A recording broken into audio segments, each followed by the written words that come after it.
Hello बच्चों। तो आज हम अपना लिमिट कंटिन्यूटी का नेक्स्ट लेक्चर देख रहे हैं। ठीक है, मैंने लास्ट टाइम एक आपको होमवर्क दिया था कि अपने को एक क्वेश्चन सोल्व करना था जिसमें एफ एक पॉलिनोमियल था और वो इस लिमिट को सेटिस्फाई कर रहा था और वहाँ पे अपने को 3 कंडीशन दी हुई थी एफ के लिए। ठीक है, और अपने को फाइंड आउट क्या करना था F0 और ये इसकी लिमिट। ठीक है, तो सबसे पहली चीज़ तो अपने को ये पता है कि देखो F1 3 है, F3 7 और F4 9 है। ठीक है, इतना तो क्लियर है। देखो F1 3 है तो 3 है और F3 7 है। क्या इनमें आपको कुछ सिमिलरिटी दिख रही है? सिमिलरिटी का मतलब ये है कि 3 को देखो मैं ऐसे लिख सकता हूँ कि 1 × 2, 1 क्या है जो कि अपना x है, मतलब यहाँ पे जिसकी वैल्यू निकाल रहे हैं प्लस उसमें 1 कर दे रहे हैं। सेम चीज़ यहाँ पे कि जैसे हम वैल्यू 3 की निकाल रहे हैं तो 3 को 2 से मल्टीप्लाई किया, 1 जोड़ दिया। सेम चीज़ यहाँ पे कि 4 की वैल्यू निकाल रहे हैं, 4 × 2 + 1। ठीक है, तो मैं कह सकता हूँ कि ये फंक्शन कुछ ऐसा कुछ आंसर दे रहा है कि अपने को 2x + 1। ठीक है, ऐसा कुछ कह सकता हूँ मैं। लेकिन क्या सर श्योरिटी है कि ये ऐसा ही है? मतलब कि इनडायरेक्टली मैं ये भी लिख सकता हूँ कि f(x) जो है वो -2x - 1 = 0 है। किस के लिए? फॉर x = 1, 3 और 4 के लिए। ठीक है, कोई दिक्कत इस दिन में नहीं सर। अब देखो एक क्वेश्चन में ना एक कंडीशन दी हुई है कि limit x tending to infinity of x² × f(x) upon 2 का पावर x की पावर 5 + 3 = 6। ठीक है, या तो आपको देखते ही समझ जाना चाहिए कि f(x) की जो डिग्री है पॉलिनोमियल की वो कितनी आएगी। यहाँ से मैं कह सकता हूँ कि सर वो 3 आएगी। ठीक है, लेकिन आप कहोगे सर हमें तो नहीं पता चल रहा है। तो एक काम करते हैं, जो आप लोगों को नहीं पता चल रहा है तो मैं एक काम करता हूँ, इसको limit of x tending to infinite लिख लिया। मैं ऊपर और नीचे दोनों जगह मैं x की पावर 5 से डिवाइड कर रहा हूँ। अगर मैं ऊपर x की पावर 5 से डिवाइड करूँगा तो x² तो कैंसिल हो जाएगा, बचेगा क्या? x³ बचेगा। ठीक है, और यहाँ बचेगा 2 प्लस में 3 अपॉन x का पावर 5। ठीक है, ये बचेगा। अब नीचे वाला तो limit x tending to infinite पे डिफाइन हो रहा है, तो इसका मतलब अगर ऊपर वाला भी डिफाइन हो जाए, क्योंकि अगर मैं इस फंक्शन को कंसिडर करता हूँ तो x टेंडिंग टू इन्फाइनाइट के लिए अगर मैं कहता हूँ कि भाई f(x) का जो फंक्शन है वो 3 नहीं है, कुछ और है। जैसे मैं मान लेता हूँ कि अभी के लिए अगर हम कहें कि इसकी डिग्री कितनी है, आप लोग कह रहे हो कि इसकी डिग्री 4 है, तो अगर इसकी डिग्री 4 हो गई, मैं आपको सिंप्लीफिकेशन के लिए कह देता हूँ कि f(x) आपने x की पावर 4 ही मान लिया। चलो ठीक है, नीचे कितना है? x³ है, उसमें नीचे कितना है? 2 प्लस में 3 अपॉन x का पावर 5। ये समझाने के लिए कर रहा हूँ, इसका दूर दूर तक कोई रिलेशन नहीं है। ठीक है, अब देखो ऊपर क्या आ गया? ऊपर आ गया x, नीचे आ गया 2 प्लस में 3 अपॉन x का पावर 5। अब जब limit of x tending to infinite है तो इसकी तो पूरे की जो ऊपर वाला है ये तो बन ही क्या गया? इन्फाइनाइट बन गया, नीचे 2 बन गया, तो ओवरऑल रिजल्ट ही इन्फाइनाइट आ गया। या मैं ये कह दूँ कि इसकी लिमिट ही एग्जिस्ट नहीं कर रही इनडायरेक्टली, तो ये मतलब हो गया इसका। ठीक है, ये कब है? जब f(x) का जो डिग्री है वो 4 है या 5 है या 6 है, मतलब कि कुल मिला के 3 से अगर बड़ा है तो। अब एक केस लेते हैं कि जब 3 से छोटा होगा तो क्या बनेगा। तो 3 से छोटे के लिए अगर मैं छोटा मान लूँ, जैसे लेट अस से कि मैंने f(x) की वैल्यू x² मान ली। ठीक है, तो देखो ये क्या बनेगा? x टेंडिंग टू इन्फाइनाइट, ये बन गया x² अपॉन x³ काटा तो ये 1 अपॉन x बच गया, और नीचे हो गया 2 प्लस 3 अपॉन x का पावर 5। अब limit of x tending to infinite के लिए ये वाला आंसर तो 0 हो गया, +2 + 0, तो ओवरऑल रिजल्ट ही कितना आ गया? 0। लेकिन उसने तो पहले ही बोला है कि रिजल्ट कितना आना चाहिए? 6 आना चाहिए। तो कुल मिला के ये है कि ना 3 से छोटा हो सकता है ना 3 से बड़ा हो सकता है डिग्री। तो डिग्री क्या होगी इस पूरे की? 3 होगी। अब ये तो प्रूफ हो गया है कि सर डिग्री 3 होगी। अब इसको सोल्व कैसे करेंगे? तो अभी हम तक क्या पता चल चुका है? हम तक ये पता चल चुका है कि f(x) जो है वो पॉलिनोमियल है डिग्री 3 का। ठीक है, कोई दिक्कत नहीं। अब देखो आगे, अगर डिग्री 3 का है तो मैं कह सकता हूँ कि सर, और क्योंकि मुझे रूट्स ऑलरेडी मिल चुके हैं इस इक्वेशन के, मुझे रूट्स पता है कि 1, 3 और 4 है, तो मैं काम करता हूँ कि f(x) - 2x - 1 को मैं ये कह देता हूँ कि ये कुछ a × x - 1 × x - 3 × x - 4 के बराबर होगा, क्योंकि यही तो रूट्स हैं और ये इसका सेटिस्फाई भी कर रहे हैं। बिल्कुल सही कह रहे हो सर। तो यहाँ से मैं f(x) की ये कह सकता हूँ कि f(x) क्या आ गया अपने पास? a × x - 1 x - 3 x - 4, और ये उठ के उधर जाएगा तो प्लस का 2x + 1। ये अपना क्यूबिक पॉलिनोमियल ही है। बिल्कुल सर, क्यूबिक पॉलिनोमियल है, तो ये अपना f(x) आ गया। लेकिन सर फिर हमें a तो नहीं पता कि a अपना कोई कांस्टेंट है। कांस्टेंट की वैल्यू कैसे निकालेंगे? तो भाई कांस्टेंट की वैल्यू निकालने के लिए ही तो ऊपर देखो मैंने क्या फंक्शन था अपना, जो अपना फंक्शन था वो क्या था, limit of x tending to infinite a into x minus one, x minus three, x minus four plus 2x plus one upon x का पावर कितना था यहाँ पे क्यूब, ठीक है, और ये कितना हो गया 2 प्लस 3 अपॉन एक्स का पावर 5 हो गया, ठीक है। तो देखो अब अपने को ये लिमिट निकालनी थी, ठीक है। अब limit of x tending to infinite के लिए अपने पास न्यूमरेटर के अंदर एक्स क्यूब है, तो हम एक्स क्यूब के साथ ये काम कर सकते हैं कि ये जो एक्स क्यूब है ये है एक्स का पावर 3, मतलब कि एक्स को हमने 3 बार लिखा हुआ है। तो मैं क्या करता हूँ कि अपने पास ब्रैकेट भी 3 है, तो मैं हर किसी ब्रैकेट को एक एक एक्स दे दे रहा हूँ, ठीक है, दे दिया मैंने। तो ये क्या बन गया, x minus one upon x, ये बन गया x minus three upon x, ये बन गया x minus four upon x, ठीक है। सेम चीज़ मैंने यहाँ पे कर दिया 2x plus one upon x cube, ठीक है। नीचे तो अपने पास ऑलरेडी था कि 3 अपॉन एक्स का पावर 5। इसकी जो लिमिट दे रखी है क्वेश्चन के अंदर वो 6 दे रखी है, ठीक है सर। जब इसकी लिमिट 6 है तो मैं काम करता हूँ, तो a तो अपना ऐसा ही रहा, ये वाला जो फंक्शन है ये 1 माइनस वन बाई एक्स, ये वाला जो है ये 1 माइनस थ्री बाई एक्स, ये जो है ये 1 माइनस फोर बाई एक्स, ठीक है। ये अपना आंसर 0 आ गया, क्योंकि जब लिमिट जैसे ही मैं लगाऊंगा तो ये 0 बन जाना है, क्योंकि ऊपर पावर छोटी है नीचे पावर बड़ी है तो 0 बन जाना है। ऐसे ही अगर मैं यहाँ पे चेक करूँ तो ये भी 0 बन जाना है, ठीक है। अगर मैं यहाँ पे लिमिट लगाने बैठा तो ये हर कहीं क्या आ जाएगा 1 1 1, तो ये तो a इंटू वन हो गया, नीचे 2 आ गया और 6 आ गया, तो यहाँ से मुझे a की वैल्यू कितनी मिल गई, 12 मिल गई, ठीक है। तो अपना कुल मिला के ये है कि fx फंक्शन निकल गया है जब a अपना आ गया। तो जब a अपने को मिल गया तो फंक्शन fx जो है वो क्या था, a into x minus one into x minus three into x minus four और प्लस 2x प्लस वन, अपना फंक्शन निकल चुका है। कोई दिक्कत इतने में नहीं सर, कोई दिक्कत नहीं है। अब चलते हैं अपन किस पे, अपने को जो फाइंड आउट करना था। फाइंड आउट क्या करना था, सबसे पहला क्वेश्चन है कि f0 निकाल के दिखाओ सर, तो 0 निकाल दो। तो 0 के लिए क्या करना है अपने को, 0 के लिए सिंपल सी बात है, यहाँ पे x की जगह 0 रख दो। 12 इंटू ये हो गया minus one minus three minus four plus one, इसका सोल्व किया तो ये अपना आ जाता है 4 इंटू थ्री 12, 12 इंटू 12 माइनस 144, सही किया। 1 इंटू थ्री इंटू फोर, ठीक लिखा है, ओके। 0 रखा, माइनस वन हो गया, माइनस थ्री हो गया, माइनस फोर हो गया, 4 इंटू थ्री 12 हो गया, 12 माइनस 144 प्लस वन, तो ये अपना जो आंसर है f0 की वैल्यू ये आ गई माइनस का 143, ठीक है। कोई दिक्कत इतने में, f0 तो निकल गया। अब क्वेश्चन पे चलते हैं। क्वेश्चन के अंदर अब अगला जो पार्ट है वो है कि सर आप लिमिट निकाल के दिखाओ किसकी, limit of x tending to 1, question यही है ना, limit of x tending to 1 x minus one upon sine of f x minus 2x minus one, ठीक है सर। एफ एक्स तो अपना ऑलरेडी निकल चुका है, एफ एक्स ये है, ये वैल्यू यहाँ पे रख दो x माइनस वन, और साइन ऑफ एफ एक्स की वैल्यू जैसे ही मैं यहाँ पे रखता हूँ तो ये अपना बन जाएगा x minus one, x minus three, x minus four, और जो प्लस का 2x प्लस वन था वो इससे कैंसिल हो जाएगा, तो वो लिखने की ज़रूरत है नहीं, ठीक कह रहे हो sir.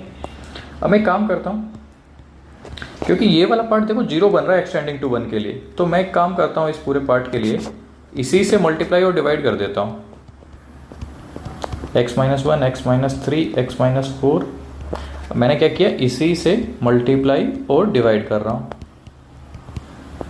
x minus one, x minus three into x minus four into 12 times of x minus one, x minus three और x माइनस फोर, ठीक है।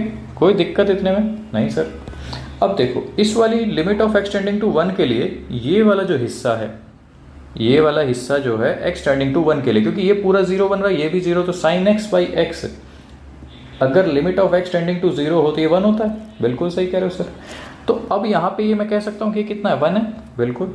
तो limit of x tending to 1 x minus one, और ये 1 बन गया, ये 12 into x minus one, x minus three into x minus four, ये बन गया, x-1 से x-1 तो कैंसिल हो गया, तो ऊपर बचा 1/12 इंटू 1। जैसे ही मैं लिमिट रखूँगा यहाँ पे तो ये -2 हो गया, ये माइनस का 3 हो गया, और ये हो गया 12 इंटू 6, 1/72 आंसर आ गया। कोई दिक्कत थी इस क्वेश्चन में? नहीं सर, क्वेश्चन तो आसान ही था, बिल्कुल आसान था क्वेश्चन, कोई दिक्कत नहीं थी। ठीक है, तो ये क्वेश्चन एक तरीके से मैं कह सकता हूँ कि पैराग्राफ टाइप क्वेश्चन हो गया अपने लिए। कह सकता हूँ कि नहीं कह सकता? बिल्कुल सर, लग भी रहा है कि पैराग्राफ टाइप ही है ये। ठीक है, चलो अब आगे अपने पास आते हैं। अब करते हैं एक हम सैंडविच थ्योरम। ठीक है, सैंडविच थ्योरम, क्योंकि सैंडविच थ्योरम बचा हुआ है अपना लिमिट्स के अंदर। सैंडविच रूल कह लो या सैंडविच थ्योरम कह लो।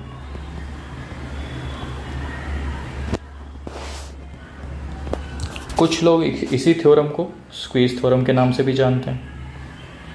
ठीक है, डबल ई आता है SQ, हाँ स्क्वीज थ्योरम। ये अपने काम किस लिए आएगी? देखो काफ़ी बार ना क्या होता है कि लिमिट निकालना किसी फंक्शन की थोड़ा सा टिपिकल हो जाता है अपने लिए।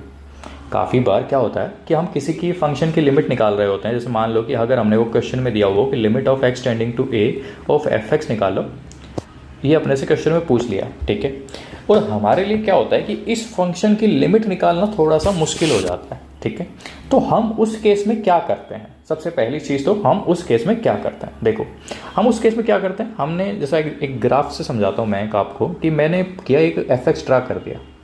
ठीक है, मैंने एक fx ड्रा कर दिया। ये तो चलो डायग्राम ही कुछ ऊटपटांग सा बन गया है। मैं कहता हूँ ये मैंने कुछ ऐसा बना दिया। ठीक है, और हमें लिमिट पूछी इस पॉइंट पे, ये a है अपना और ये fx है। अब क्या हुआ कि किसी भी रीजन से या कोई फंक्शन ऐसा कॉम्प्लिकेटेड बन गया कि हम उसकी लिमिट इस ग्राफ के थ्रू या इस fx के थ्रू नहीं निकाल पा रहे हैं। लेकिन हमें ये पता है कि एक और फंक्शन है ऐसा ही, एक और फंक्शन है ऐसा ही जो a पे ऐसा ही कुछ लिमिट देगा जो लिमिट fx दे रहा है। देखो ये वाला जो था,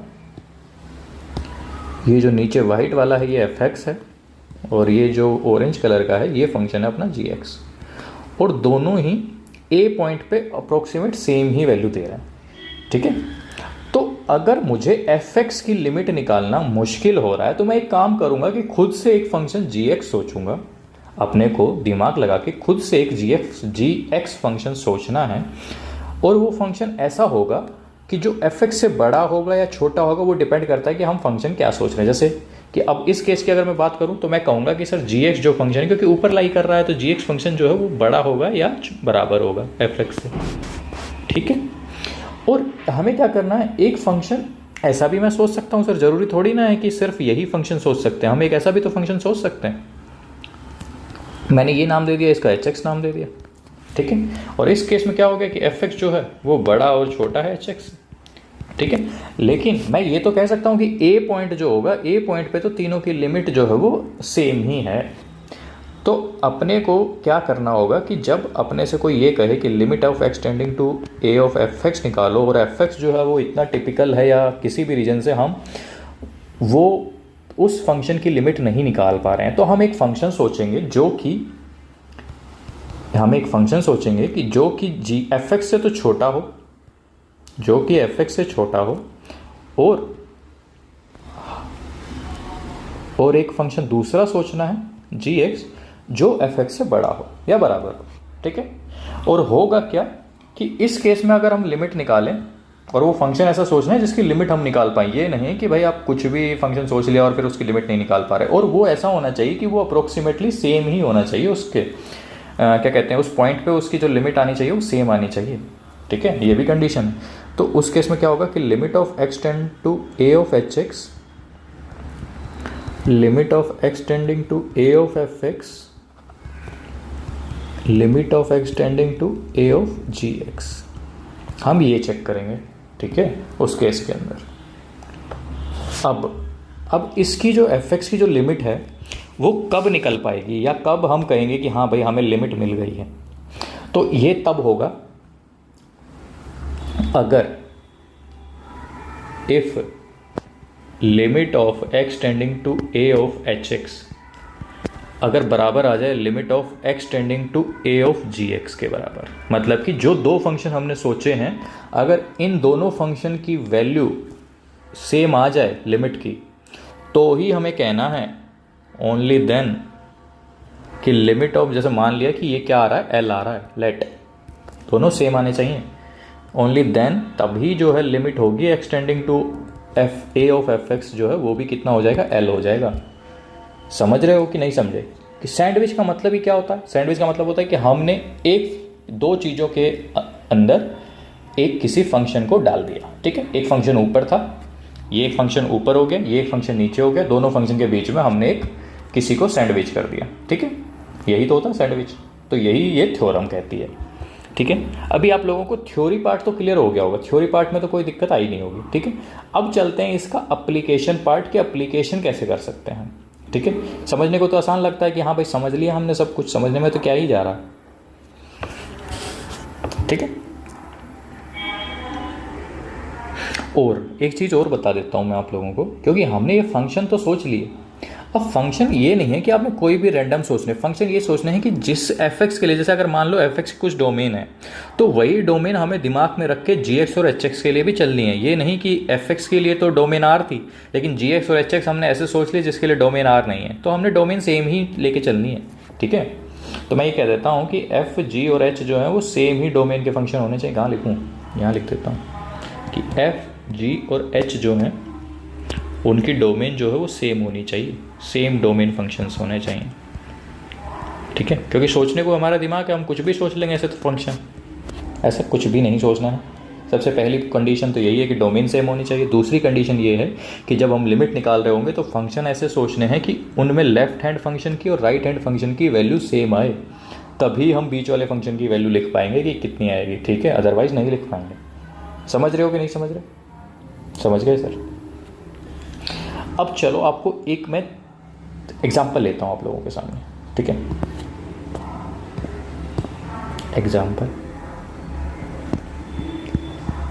एग्जाम्पल में मैं आप लोगों को एक बता देता हूँ कि भाई अभी शुरू में आपको मैं सोचने को नहीं बोल रहा हूँ कि आप लोग सोचो, ठीक है। अभी नहीं बोल रहा, फिर सोचवाएंगे भी, ऐसा भी नहीं है, ठीक है। जैसे मैंने बोल दिया कि for x greater than 1, x greater than 1 के लिए जो log e x फंक्शन है वो किस किस के बीच में लाई कर रहा है? 0 और रूट x के बीच में, ठीक है। Then find the limit x tending to infinite log e x upon x। ये क्योंकि पहला क्वेश्चन है तो इसलिए मैंने आप लोगों को बता दिया, नहीं तो अदरवाइज मैं ये सब नहीं लिखता, सिर्फ इतना लिख के देता कि इसकी लिमिट निकालो, ठीक है। लेकिन आप इसकी लिमिट कैसे निकालते? एक तरीका तो था एल हॉस्पिटल रूल, जो हम डिफरेंशिएशन के बाद पढ़ेंगे। लेकिन हम ये भी सोच सकते थे कि सर जब x ग्रेटर देन 1 है तो जो log e x है वो 0 और रूट x के बीच में लाई करता है, ठीक है। देखो इसमें तो लिखा ही हुआ है, तो हमें क्यों ही दिमाग लगाना है कि जो log e x फंक्शन है वो 0 और रूट x के बीच में लाई करता है। हमें लिमिट किसकी निकालनी है? log e x by x, तो दोनों तरफ x से डिवाइड कर दो, कर देता हूँ। रूट एक्स अपॉन एक्स, ठीक है, कोई दिक्कत इतने में, ये तो 0 ही बन गया। ये लिमिट भी ले लो क्योंकि हमें लिमिट तो निकालनी है ही। Limit of x tending to infinite log e x upon x, और ये हो गया 1 बाई रूट एक्स, और limit of x tending to infinite, ये तो ऑलरेडी 0 है तो यहाँ लगाने की जरूरत है नहीं। अब देखो limit of x tending to infinite 1 upon root x, तो 1 अपॉन रूट एक्स अगर है और x इनफाइनाइट को टेंड कर रहा है तो मैं कह सकता हूँ कि इसकी जो लिमिट है वो कितनी हो गई? 0 हो गई। बिल्कुल सर, तो ये भी 0 आ रहा है। Limit of x tending to infinite log e x upon x, ये भी 0 आ रहा है। तो इस केस में क्या हुआ कि दोनों जो हैं लेफ्ट हैंड वाला और राइट हैंड वाला दोनों 0 हो गए हैं। जब दोनों 0 हो गए तो इसका मतलब दोनों बराबर आ गए हैं, और दोनों बराबर आ गए तो हम कह देते हैं कि हाँ भाई लिमिट एग्जिस्ट करेगी और वही आंसर होगा। लिमिट एग्जिस्ट कर गई और जो दोनों अगर बराबर आ रहे हो तो हमें ऐसा कहना है, अदरवाइज नहीं कहना है। समझ गए कि नहीं समझे?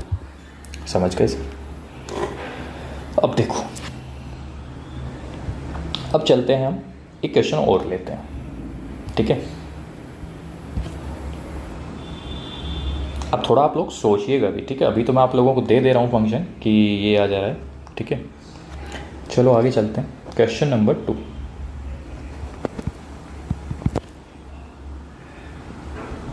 क्वेश्चन नंबर 2 मैंने मान लिया कि भाई जैसे एक फंक्शन है एक्स क्यूब गिवन है ये कि x cube plus 3 sine x plus 2 cos x, x cube plus 3 sine x plus 2 cos x जो है ये एक्स की पावर 6 प्लस 5 साइन एक्स या 10x मान लो प्लस 2 के बराबर, ऐसा कुछ फंक्शन के बारे में लिखा हुआ है। ठीक है, ये किसके बारे में लिखा हुआ है? fx की अपने को कंडीशन दी हुई कि fx जो फंक्शन है वो इस फंक्शन तो उससे तो बड़ा है, fx जो फंक्शन है वो इस फंक्शन से बड़ा है और इस फंक्शन से छोटा है। तो फाइंड करो limit of x tending to 0 of fx। ठीक है, क्या ये सैंडविच थ्योरम है? भाई है तो सही, क्योंकि fx जो है जैसे अपन 10x के लिए भी डोमेन क्या है आ रहा है और इस पूरे फंक्शन के लिए भी डोमेन आ रहा है, यहाँ पे भी डोमेन आ रहा है, तो हम कह सकते हैं, बिल्कुल कह सकते हैं। अब इसका सॉल्यूशन कैसे करें? दोनों तरफ लिमिट ले लो, अगर सेम आए तो एग्जिस्ट कर रही है लिमिट, अदरवाइज नहीं कर रही है। तो हम क्या करते हैं, एक काम करते हैं, fx के दोनों तरफ लिमिट ले रहे हैं। पहले तो x cube plus 3 sine x plus 2 cos x, और ये हो गया limit of x tending to 0 of fx x, और यहाँ हो गया अपना limit of x tending to 0 x की पावर 6 प्लस 5 10x प्लस 2। ठीक है, limit of x tending to 0। अब ये देखो, ये वाला फंक्शन 0 हो गया, ये वाला फंक्शन भी 0 हो गया, ये वाला 2 हो गया। ठीक कह रहे हो? Limit of x tending to 0 of fx, limit of x tending to 0 0 plus 0 plus 2। तो मैं कह सकता हूँ कि सर इधर भी 2 आ गया और राइट हैंड साइड में भी 2 ही आ रहा है। जब ये दोनों सेम आ गए, लेफ्ट हैंड साइड और राइट हैंड साइड, इसका मतलब इसकी लिमिट ही एग्जिस्ट कर रही है, और जो कि आंसर कितना आ रहा है? 2 आ रहा है। समझ गए कि नहीं समझे? ठीक है सर, समझ गए। अब हम क्वेश्चन लेंगे जिसमें आप लोग खुद सोचेंगे कि हम क्या कर सकते हैं। ठीक है, देखो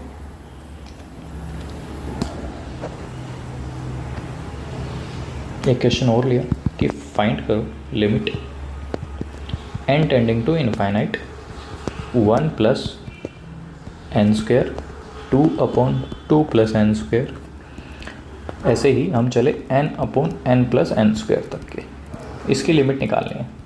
अब देखो, क्योंकि डिनोमिनेटर ही सेम नहीं है भाई, डिनोमिनेटर ही चेंज हो जा रहा है। 1 plus n square 2 plus n square n plus n square, denominator ही बदल जा रहा है। जब डिनोमिनेटर ही बदल जा रहा है तो हम कैसे ही लिमिट निकाल सकते हैं इसकी, क्योंकि हमारे पास कोई और तरीका ही नहीं बचेगा फिर, जब डिनोमिनेटर ही चेंज हो जा रहा है तो।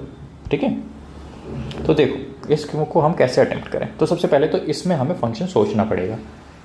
ठीक है, अभी काम करते हैं। देखो मेरे को ये पता है कि 1 अपॉन 1 प्लस एन स्क्वेयर जो है 1 अपॉन 1 प्लस एन स्क्वेयर, ये छोटा बड़ा होगा 1 प्लस एन स्क्वेयर से ही, ये तो पता ही है सर। अगर ऐसे ही मैं ये कहूँ कि 2 अपॉन 2 प्लस एन स्क्वेयर जो है ये जो है ये 2 अपॉन 1 प्लस एन स्क्वेयर से बड़ा होगा कि नहीं? सही लिखा है ये मैंने? कैसे ढूंढे सर? अरे ये तो पता ही होगा आप लोगों को कि 2 प्लस एन स्क्वेयर बड़ा होता है 1 प्लस एन स्क्वेयर से। 2 प्लस एन स्क्वेयर बड़ा होता है 1 प्लस एन स्क्वेयर से। जैसे ही रेसिप्रोकल लूँगा तो उल्टा हो जाएगा भाई, तो वही तो लिखा हुआ है, फिर दोनों तरफ 2 से मल्टीप्लाई कर दिया, सेम चीज़ लिखी हुई है, कोई दिक्कत इतने में नहीं सर। समझ कर? तो ये आप कर क्यों रहे हैं ऐसा? क्योंकि भाई अगर मुझे किसी को जोड़ना है तो मेरे पास यही होता है कि या तो डिनोमिनेटर सेम हो, क्योंकि मैं एलसीएम लूँगा तो अगर मैं एलसीएम तो ऐसे तो ले नहीं सकता जैसे हम बचपन में लेते थे कि भाई 1 प्लस एन स्क्वेयर ले लिया 2 प्लस एन स्क्वेयर ले लिया और ऐसे ही n प्लस एन स्क्वेयर ले लिया। तो इसका तो फ़ायदा ही क्या होगा एलसीएम लेने का, क्योंकि जैसे ही मैं एलसीएम लेने बैठा तो यहाँ फर्स्ट में ही अपने पास 2 प्लस एन स्क्वेयर से लेकर n प्लस एन स्क्वेयर तक की टर्म आ जाएंगी, ऐसे ही अगले वाले में भी आ जाएंगी। तो उसके बाद फिर हम करेंगे क्या? तो मैंने आप लोगों को यही तो समझाया कि हमें सैंडविच थ्योरम लगानी कब है। सैंडविच थ्योरम तब लगानी है जब हम उस फंक्शन की लिमिट डायरेक्टली ना निकाल पा रहे हो, क्योंकि यहाँ पे हम एलसीएम तो ले नहीं सकते, एलसीएम लेंगे तो हम अपना काम ही बढ़ाएंगे। समझ गए? Yes sir. तो देखो, तो इसलिए हमने क्या किया, इसका एलसीएम जो इसका डिनोमिनेटर है वो हम सेम बना रहे हैं। देखो 1 प्लस एन स्क्वायर था, इसको ऐसे लिख लिया, 2 प्लस एन स्क्वायर था, इसको ऐसे लिख लिया। ऐसे ही अगला जो पार्ट होगा 3 वाला, 3/3 प्लस एन स्क्वायर, उसको भी मैंने ऐसे ही लिख लिया। ठीक क्या? लास्ट वाला अगर मैं लिखूं तो n/n प्लस एन स्क्वायर जो है वो बड़ा आ गया, सॉरी छोटा आ गया n/1 प्लस एन स्क्वायर से। बिल्कुल। तो ये जो मैंने मान लिया कि ये जो फंक्शन था अपना, ये तो अपना fx है, चलो मान लिया मैंने, और ये जोड़ दिया मैंने यहाँ पे। ठीक है, जैसे ही जोड़ूंगा तो लेफ्ट हैंड साइड तो fx बन गई। तो fx जो है वो छोटा है 1 + 2 + 3 अप टू n तक, और नीचे जो है वो है 1 प्लस एन स्क्वायर। करेक्ट है? इतने में कोई दिक्कत नहीं सर? ठीक है। ऐसे ही मैं एक काम और करता हूँ, ये तो मैंने नंबर 1 डाल दिया इसका। ऐसे ही मैं एक काम और करता हूँ भाई कि 1/1 प्लस एन स्क्वायर तो ठीक है, 1/1 प्लस एन स्क्वायर तो ठीक है कि ये अपना, मैं कह सकता हूँ कि 1/1 प्लस एन स्क्वायर जो है ये छोटा होगा, मैं इसको ऐसे कह सकता हूँ कि ये बड़ा होगा n प्लस एन स्क्वायर से। इसमें क्यों? क्योंकि इसमें मैं क्या करूँगा कि सबको जो है मैं n प्लस एन स्क्वायर की टर्म में बदलूंगा, क्योंकि फिर भी तो एलसीएम अपना सेम हो जाएगा भाई। देखो एक बार मैंने क्या किया, फर्स्ट वाला ले लिया, एक बार मैंने लास्ट वाला ले लिया। ठीक है, क्योंकि एलसीएम सेम करना है अपने को, इसलिए तो मैं कह सकता हूँ कि 1/1 प्लस एन स्क्वायर जो है वो इससे बड़ा होगा। कैसे होगा सर? देखो 1 प्लस एन स्क्वायर जो है वो छोटा होगा n/n प्लस एन स्क्वायर से। जैसे ही रेसिप्रोकल किया, रेसिप्रोकल करते ही ये साइन बदल गए। ठीक कह रहे हो सर? ऐसे ही अगर मैं आ जाऊँ नेक्स्ट वाले हिस्से पे कि 2/2 plus n square, 2/2 plus n square, तो ये भी तो इससे मैं कह सकता हूँ कि ऐसा होगा। बिल्कुल कह सकते हो। ऐसे ही अगर मैं लास्ट वाले पे आ जाऊँ कि n/n प्लस एन स्क्वायर जो है ये भी तो अपना इसके बराबर और बराबर ही होगा, सॉरी छोटा और बड़ा और छोटा बराबर ही होगा। बिल्कुल सही कह रहे हो सर। अब इनको भी तो मैं जोड़ सकता हूँ, इनको जैसे ही जोड़ूंगा तो LHS तो अब भी यही बना। RHS जो बनेगा वो क्या बनेगा, 2, 3 अप टू n और n प्लस एन स्क्वायर। ठीक कह रहे हो? तो अगर मैं फर्स्ट और सेकंड को देखूं तो अपना जो fx था वो क्या है, 1 + 2 + 3 up to n upon n plus n square. ये जो है लेस देन fx, ये आ रहा है less than 1 + 2 + 3 up to n upon 1 plus n square. ऐसा कुछ बन रहा है। अब इसको अगर मैं सोल्व करूँ तो ऊपर वाला तो sum of first n natural number है, इसको तो मैं लिख ही सकता हूँ n × n + 1/2, और n प्लस एन स्क्वायर में अगर मैंने n बाहर निकाल लिया तो ये भी n/n + 1 बन गया। ये fx हो गया, ये ऊपर आ गया n × n + 1/2 और नीचे हो गया 1 प्लस एन स्क्वायर। ठीक है, अपने को लिमिट किसकी निकालनी थी? लिमिट निकालनी है n टेंडिंग टू इनफाइनाइट पे। तो n टेंडिंग टू अगर इनफाइनाइट पे लिमिट निकालनी है तो यहाँ लिमिट ले लेते हैं, limit of n tending to infinite, limit of n tending to infinite, limit of n tending to infinite. ठीक है, ये देखो ये कैंसिल, ये 1/2 आ गया, limit of n tending to infinite of fx। अब देखो यहाँ पे अगर मैं ऊपर नीचे दोनों जगह n स्क्वायर से डिवाइड कर दूँ तो यहाँ भी मैंने n स्क्वायर से डिवाइड कर दिया, यहाँ भी n स्क्वायर से डिवाइड किया, यहाँ n स्क्वायर से डिवाइड किया, एक तो कैंसिल हो गया, ये n इसके नीचे जाएगा तो ये 1 + 1/n बचेगा, और यहाँ बचेगा 2, और यहाँ ये बच गया 1/n² + 1। n tending to infinite है तो limit of n tending to infinite of fx, ये हो गया 1, ये हो गया 2। तो दोनों देखो ये भी 1/2, ये भी 1/2, इसका मतलब मैं कह सकता हूँ कि इसकी लिमिट एग्जिस्ट करेगी, और जो कि आंसर कितना आ जाएगा इसका 1/2। समझ गए होगे? कोई दिक्कत इतने में आप लोगों को होनी तो नहीं चाहिए। ठीक है, चलें आगे। यस सर, चलिए एक क्वेश्चन और ले लेता हूँ मैं, ताकि आप लोगों को थोड़ा बहुत और क्लियर हो जाए, जो थोड़ा बहुत रह गया है वो और क्लियर हो जाएगा। ठीक है, इसमें तो एक क्वेश्चन और ले रहा हूँ। क्वेश्चन है कि लिमिट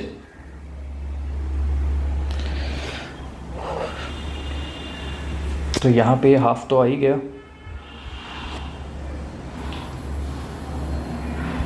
चलो और क्वेश्चन क्या ले लें हम भाई, और ले लेते हैं, चलो limit n tending to infinite. अब थोड़ा सा GIF घुसा देते हैं। GIF मतलब ग्रेटेस्ट इंटीजर फंक्शन। ठीक है sir, 2 square x up to n square x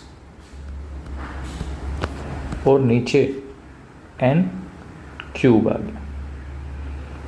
ठीक है, इसकी लिमिट निकाल लो। अब देखो इसको कैसे अटेम्प्ट किया जा सकता है। सबसे पहली बात तो हमने GIF फंक्शन के लिए तो ऐसी कोई लिमिट देखी नहीं आज तक कि हम कैसे लिख सकते हैं, लेकिन हमें एक बात पता है। क्या पता है आपको? बताता हूँ क्या पता है। देखो, आप लोगों को ये पता है कि ग्रेटेस्ट इंटीजर फंक्शन जो होता है वो किस किस के बीच में लाई करता है। आप लोगों को ये पता है कि ग्रेटेस्ट इंटीजर फंक्शन जो होता है किसी का भी, वो उस फंक्शन खुद के बराबर, ठीक है, और x-1। कैसे? देखो, अगर मैं एग्जांपल ले रहा हूँ कि 1.99 है, इसका GIF कितना होता है? 1 होता है, बिल्कुल। तो मैं कह सकता हूँ कि 1.99 जो का GIF 1 होता है। तो ये 1, इसका आंसर तो 1 हो गया। अब इसमें से अगर मैं 1 घटा दूँ तो ये 0.99 और जो x था अपना वो 1.99 था। तो ये इन दोनों के बीच में ही तो आ रहा। समझे कि नहीं समझे? ये और ये एक आइडेंटिटी भी होती है। जब हम फंक्शन चैप्टर पढ़ेंगे तो हम ये देखेंगे भी कि ग्रेटेस्ट इंटीजर फंक्शन के लिए एक आइडेंटिटी भी हम यूज़ कर सकते हैं। ये एक आइडेंटिटी टाइप का है।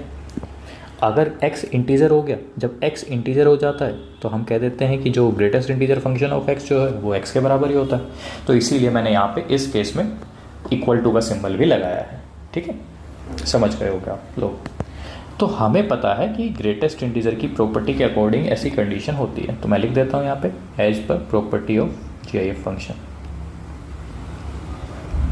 Property of GIF function, double I हो गया ये तो, GIF फंक्शन। ठीक है, अब देखो ऊपर वाला क्वेश्चन जो है वहाँ लिखा हुआ है 1 स्क्वायर एक्स। तो 1 स्क्वायर एक्स तो 1 ही होता है, तो उसके लिए तो इतना कुछ लिखने की ज़रूरत है नहीं। या अगर लिखना भी चाह रहे हो तो देखो 1 स्क्वायर एक्स माइनस 1 और ये हो गया अपना 1 स्क्वायर एक्स। ठीक है, यहाँ ये रहा 1 स्क्वायर एक्स ही। ठीक है, कोई दिक्कत इतने में नहीं सर।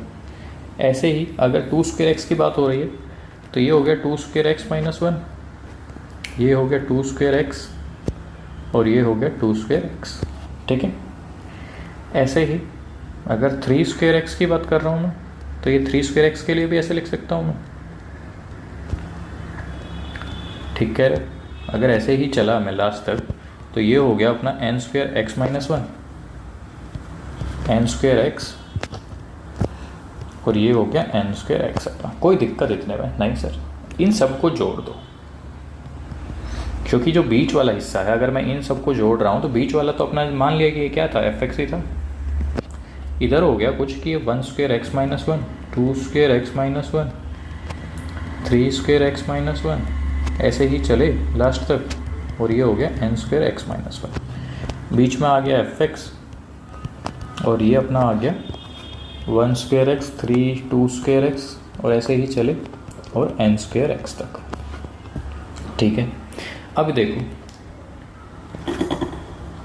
अच्छा वहाँ पे n क्यूब भी है। ठीक है, मैंने जो fx माना है ये सिर्फ ऊपर वाले फंक्शन को माना है। ठीक है, अब देखो यहाँ पे चले तो -1 n बार है, लेकिन उससे पहले अपने पास 1 square, 2 square, 3 square up to n square भी है और 1 जो है वो n बार है। ठीक है, ये fx हो गया, ये भी 1 स्क्वायर, 2 स्क्वायर, 3 स्क्वायर हो गया। n क्यूब से डिवाइड कर दिया ऊपर नीचे, n क्यूब से डिवाइड कर दिया, यहाँ भी डिवाइड कर दिया, यहाँ भी डिवाइड कर दिया। अब देखो ये तो देखो first sum of squares of first n natural number होता है। हमने सीक्वेंस सीरीज में पढ़ा हुआ है कि समेशन ऑफ n स्क्वायर जो होता है वो होता है n into n plus 1 2n plus 1 by 6। कहाँ पढ़ा हुआ ये? सीक्वेंस एंड सीरीज के चैप्टर में। आप खोल के देखिएगा लेक्चर्स, उसमें आपको मिल जाएगा।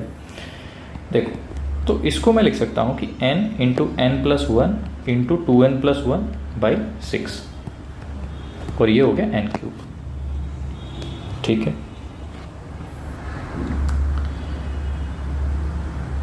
अब माइनस n हो गया ठीक है, चलो तो अपना फंक्शन है ये f x upon n cube less than equal to x into n plus one 2n plus one by 6 upon n cube. N cube से मैंने ऊपर नीचे डिवाइड कर दिया, जैसे ही यहाँ पे किया तो एक एन क्यूब तो हट गया यहाँ से, ठीक है। एन चलो लिख ही देता हूँ मैं आप लोगों के लिए, पूरा ही लिख देता हूँ। यहाँ पे रखा तो ये 1 + 1 / n बन गया, यहाँ पे रखा तो ये 2 + 1 / n बन गया, यहाँ पे रखा तो ये बन गया 1/n² अपॉन 6। और लिमिट कितनी दे रखी है क्वेश्चन के अंदर? क्वेश्चन के अंदर लिमिट है ऑलरेडी कि n tending to infinite, n tending to infinite, ठीक है, fx अपॉन एन क्यूब। अब जब fx अपॉन एन क्यूब है तो मैं लिमिट ले सकता हूँ, limit n tending to infinite के लिए x हो गया, n से n कैंसिल, नेक्स्ट वाला हिस्सा जो है ये 1 + 0, उससे नेक्स्ट वाला जो हिस्सा है वो 2 + 0, माइनस जब limit n tending to infinite है तो 1/n² तो 0 हो जाएगा, ये हो गया 6, limit n tending to infinite fx upon n cube. यहाँ पे देखो, यहाँ पे सेम ही बनेगा जो यहाँ पे बन रहा है, क्योंकि ये सेम ही तो फंक्शन है, n × n + 1 2n + 1/6 same function है, तो इसका आंसर भी सेम ही आएगा। तो मैं यहाँ पे डायरेक्ट ही लिख रहा हूँ कि ये 1 आ गया, ये भी 1 + 1/n आ गया, ये आ गया 2 + 1/n और अपॉन 6, ठीक है, n क्यूब जैसे डिवाइड कर रहा हूँ मैं। अब देखो तो ये बन गया 2x/6, n tending to infinite के लिए 1/n 0 हो जाएगा। अब अपना आंसर देखो, इधर भी x/3 है, limit n tending to infinite fx upon n cube, यहाँ भी x/3 ही है।